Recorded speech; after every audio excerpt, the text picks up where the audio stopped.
देखिए बच्चों, ये क्वेश्चन आया था सेक्शन 1 में, क्वेश्चन नंबर 1 के बी पार्ट में, 2 मार्क्स में आया था। बहुत आसान क्वेश्चन है। देखिए क्या कह रहा है, बॉय वेइंग 40 kg। एक बॉय जिसका वेट दे रखा है कितना, 40 kg। देखिए kgf क्या यूनिट है फोर्स की, आप कह सकते हैं वेट की। तो ये वेट दे रखा है बॉय का कितना है, 40 kgf। Climbs up a stair of 30 steps, is 20 centimetre है। वो एक सीढ़ी चढ़ता है जो कि 30 स्टेप्स की, यानी 30 स्टेप्स वाली सीढ़ी चढ़ता है, और हर एक स्टेप की हाइट कितनी दे रखी है, 20 सेंटीमीटर की, इन 4 मिनट्स। और वो सीढ़ी चढ़ने में 30 स्टेप्स की जो सीढ़ियाँ उसको चढ़ने में उसको 4 मिनट का टाइम लगता है।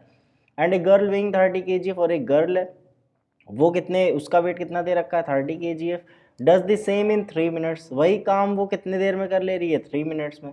Compare the work done bye them, दोनों ने कितना वर्क किया इसको कंपेयर करना है। कंपेयर करने का मतलब क्या है, रेशियो निकालना, यानी work done by boy upon work done by girl. निकालना क्या है, देख लीजिए, W B upon W G, यानी दोनों के वर्क को कंपेयर करना है, मतलब रेशियो निकालना। And the power developed by them, और दोनों के पावर्स का रेशियो निकालना है। तो देखिए अब हम लोग वर्क डन का फॉर्मूला पढ़ के आए, क्या होता है, work done is equals to force into displacement. अब क्योंकि यहाँ ग्रेविटी का केस है तो आपको पता होगा कि भाई डिस्प्लेसमेंट एस को एच से रिप्लेस कर देते हैं, और ना भी करिए तो भी काम हो जाएगा। यानी वर्क डन के लिए हम लोग को क्या चाहिए, फोर्स चाहिए और डिस्प्लेसमेंट चाहिए। अब देखिए फोर्स तो दे रखा है ये 40 kg, ये वेट दे रखा है, ये फोर्स क्या है, देखिए mg है। फॉर्मूला आप जानते होंगे, W इज इक्वल्स टू क्या होता है, mgh होता है। हालांकि पूरा फॉर्मूला लिखने की ज़रूरत नहीं है, अंडरस्टूड है। तो ये फोर्स तो दे रखा है, नहीं mg की वैल्यू दे रखी है, गर्ल के लिए, बॉय के लिए भी दे रखी है और गर्ल के लिए भी दे रखी है।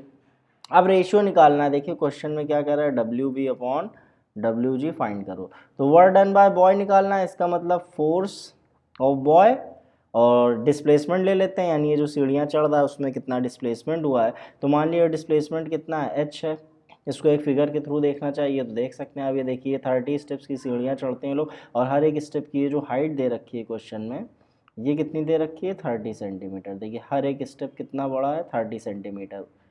30 सेंटीमीटर ऊंचा है हर स्टेप। और इस तरह के 30 स्टेप्स हैं, खैर यहाँ 30 स्टेप्स नहीं, बट एक मतलब अंडरस्टैंडिंग के लिए आप देख सकते हैं। और डिस्प्लेसमेंट कितना हुआ, देखिए यहाँ से चढ़ना स्टार्ट किया था लोग, यहाँ पहुँच गए। तो ग्रेविटी के केस में आप जानते हैं डिस्प्लेसमेंट ये होता है। अब चाहे एच से डिनोट कर दिए चाहे एच से डिनोट कर दिए, कोई फर्क नहीं पड़ता।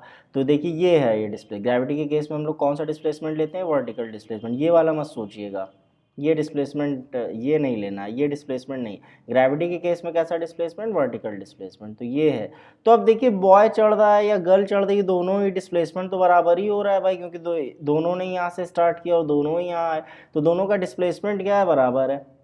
तो इसका मतलब एच हाइट ये भी चढ़ा है बॉय भी, और एच हाइट गर्ल भी चढ़ी है, तो force of girl into H height ये भी चढ़ी है, तो एच से एच क्या हो गया, कैंसिल हो गया। फोर्स कितना दे रखा है बॉय का, 40 kgf, और गर्ल का कितना है, 30 kgf। जीरो से जीरो कैंसिल, क्या हो गया, 4/3। ये आ गया क्या, कंपैरिजन। या चाहे तो आप इसको ऐसे लिख दिए, W B is to W G is equal to 4:, दोनों तरह से आप अपना आंसर लिख सकते हैं।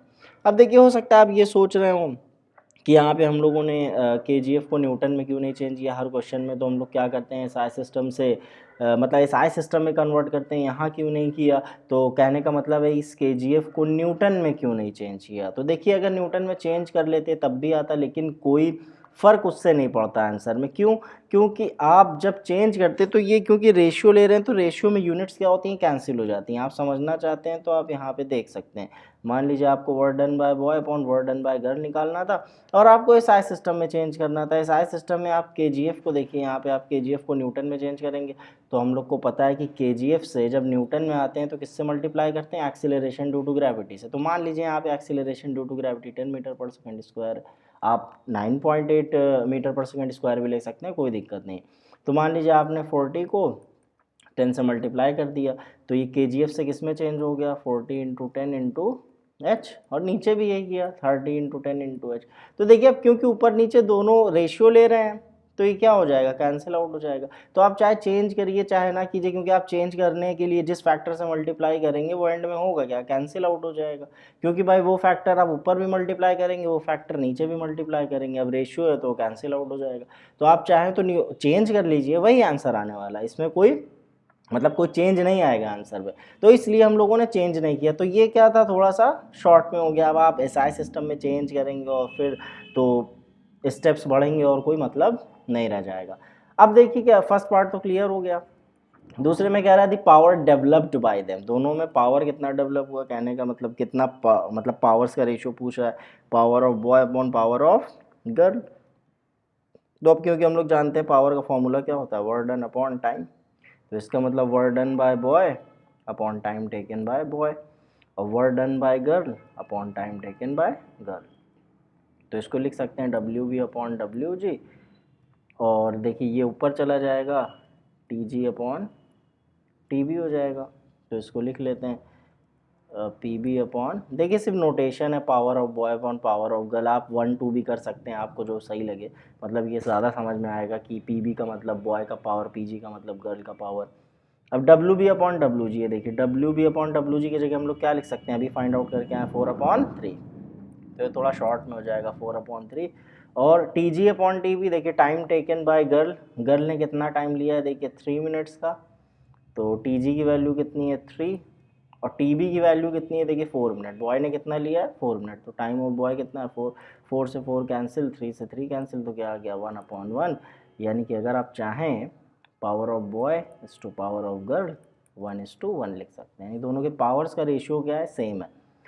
तो अब देखिए यहाँ पे भी आप सोच रहे होंगे भाई एसआई सिस्टम में चेंज नहीं किया, तो सेम वही रीज़न है, आप करना चाहते तो आप कर लेते, मान लीजिए आपको भाई एसआई सिस्टम में चेंज करके करना, आपको बात नहीं समझ में आ रही है, तो ये तो ऐसे ही एज इट इज़ लिख देते आप, और आप मिनट्स को जब सेकंड्स में चेंज करते हैं तो क्या करते हैं, आप 60 से मल्टीप्लाई करते हैं, अब जब नीचे भी 60 से मल्टीप्लाई करते हैं तो देखिए कैंसिल आउट हो जाता। तो इसीलिए जब रेशियो लेते हैं और सेम यूनिट्स होती हैं, मतलब देखिए यहाँ पे इसमें भी केजीएफ में था, इसमें भी केजीएफ में था, इसमें भी मिनट्स में है टाइम और इसमें भी मिनट्स में, तो जब सेम यूनिट्स हैं आप रेशियो ले रहे हैं तो जिस फैक्टर से आप मल्टीप्लाई करेंगे वो at the end cancel out हो जाएगी। इसीलिए रेशियो वाले क्वेश्चंस में एसआई सिस्टम में चाहे कन्वर्ट कीजिए चाहे ना करिए, आंसर आपका वही आना है। यहाँ पे आप देख सकते हैं दोनों तरह से ही मैंने आपको करके दिखा दिया है। तो ये था पावर डेवलप्ड बाय देम, कितना है 1:1, और 2 मार्क्स में आया था, बहुत आसान क्वेश्चन है। अब देखिए हो सकता है कुछ बच्चे सोच रहे हो कि यार पूरा हाइट का मतलब डिस्प्लेसमेंट कैलकुलेट करके पूरा एसआई सिस्टम में कन्वर्ट करके करना हो तो कैसे करेंगे। तो देखिए एक तरीका तो मैंने बता दिया, एक दूसरा तरीका आप वो भी देख सकते हैं, हालांकि वो थोड़ा लंबा हो जाएगा। तो देखिए अब वर्क डन आपको निकालना है, वर्क डन बाय बॉय, तो हम लोग ने क्या फॉर्मूला यूज़ किया था, force of boy into height यानी डिस्प्लेसमेंट। तो अब देखिए फोर्स कितना दे रखा है 40 kgf, और इस kgf को न्यूटन में चेंज करने के लिए हम लोग ने क्या किया 10 से मल्टीप्लाई कर दिया था। तो आप 9.8 से भी मल्टीप्लाई कर सकते हैं, एक्चुअली में g की वैल्यू से मल्टीप्लिकेशन होता है, तो हम लोग ने आज g को क्या एज्यूम कर लिया 10 मीटर पर सेकंड स्क्वायर। अब हाइट कैलकुलेट करना है तो हाइट बड़ी आसानी से कैलकुलेट हो जाएगी। देखिए एक स्टेप की वैल्यू कितनी दे रखी है 30 सेंटीमीटर, सॉरी 20 सेंटीमीटर दे रखी है, और टोटल नंबर ऑफ स्टेप्स कितने हैं, इसको 20 कर लीजिए, और टोटल नंबर ऑफ स्टेप्स कितने हैं 30 हैं, तो 20 इंटू 30 कितना हो जाएगा 600 सेंटीमीटर, और उसको मीटर में कन्वर्ट कर लीजिए कितना हो जाएगा 6 मीटर, यानी ये वर्टिकल हाइट यानी डिस्प्लेसमेंट कितना आ गया 6 मीटर आ गया। तो आप इसको पुट कर दीजिए इसमें 6, तो कितना हो जाएगा 40 इंटू 60 यानी 6 4 24, तो 2400 joule work done by boy आ गया। वर्क डन बाय गर्ल निकालना है, तो force of girl into height, तो कितना था 30 kgf, और उसको न्यूटन में चेंज करेंगे तो 10 से मल्टीप्लाई करेंगे, और हाइट कितनी दे रखी है दोनों के लिए तो सेम ही है, तो 30 इंटू 60 6 3 18, तो 1800 जूल। अब आप रेशियो निकालना चाहते हैं, देखिए आएगा वही, वह प्रोसेस लंबा हो जाएगा, तो क्यों ना थोड़ा सा उसको शॉर्ट में कर लिया जाए 2400 अपॉन 1800। अब पूरा ऐसा सिस्टम में कन्वर्ट हो के ये पूरा हो रहा है 6 4 6 3। अब आपको समझ में आ गया होगा क्यों ऐसा सिस्टम में कन्वर्ट नहीं किया, ताकि काम आसान हो जाए थोड़ा। तो एक तरीका ये भी आप इस तरह से भी कर सकते हैं।